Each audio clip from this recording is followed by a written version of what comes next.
The United States has a dozen aircraft carriers, especially supercarriers. Given that the UK is a best friend, why doesn't the UK just buy a carrier from the US? It seems like a shortcut, right? Well, it's actually pretty complicated. First off, it's all about keeping jobs at home. By building their own ships, the UK supports thousands of workers in places like Scotland and England, which provides a huge boost for their own shipyards. If they just bought American, they'd lose those vital engineering skills and end up relying way too much on another country for their most important gear.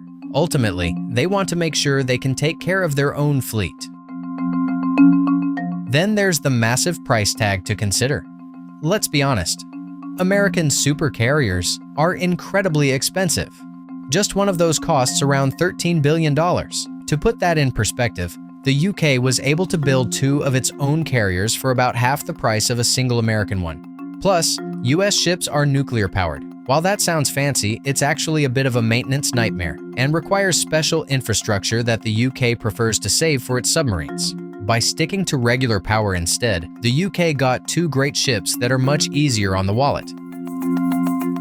The design is another big factor in the decision. While the US uses complex catapults to launch planes, those systems require a huge crew to run.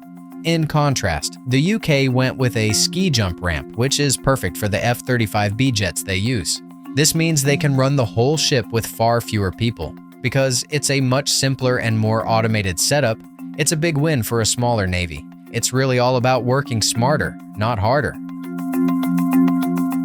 Politics comes into play too, because when you build your own ship, you're the boss.